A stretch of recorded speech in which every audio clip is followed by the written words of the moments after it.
So one of the interesting things, and Alexis being that you're new here, you don't have the history, but one of the things that we deal with, we try to put into our program, similar to the way a university handles a theater program, is to make sure that there is an experience for students who are involved over a long arc of time. So as we're trying to pick out the plays, it's to make sure that we cover the comedy, tragedy, the musical straight plays, something historical, something that's contemporary, different styles of writing.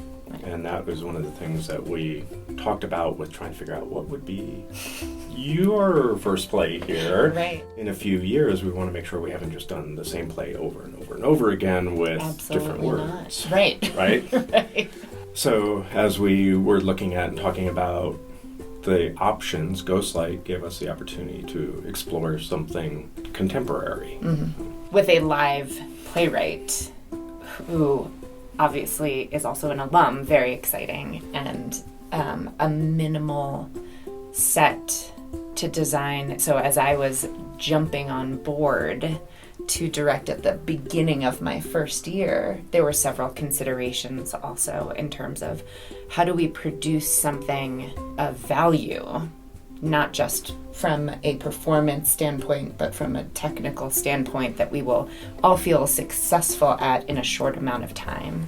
And this was very accessible, and the characters are age appropriate for the most part for our students. Stephen Gregg, having being an alum and having been in communications for years with me over different pieces, I've worked with him on a couple of his shows that we've produced here, but I've also worked with him through the International Thespian Society, so we've become friends and have had quite a bit of dialogue. He sent me the play prior to its publication.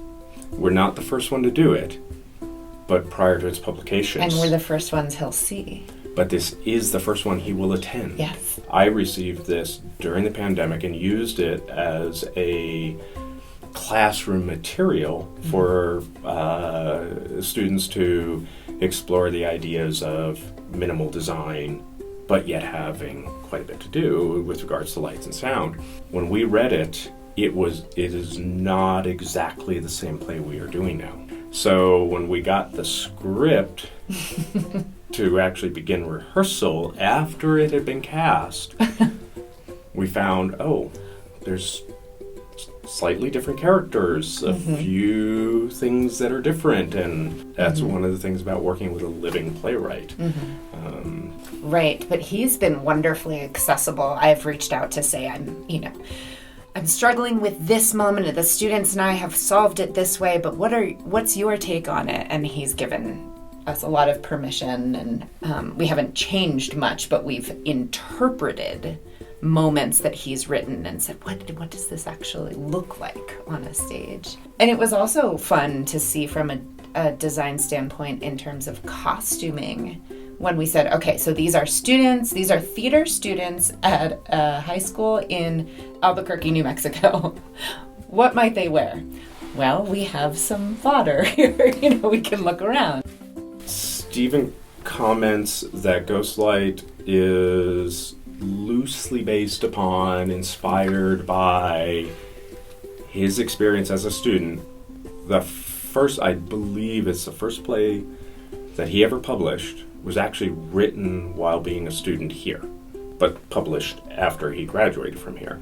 And he has continued to remain connected to the high school community and write works that are not written down to high school, but that are appropriate to high school, especially like Ghostlight, where the characters are high school students.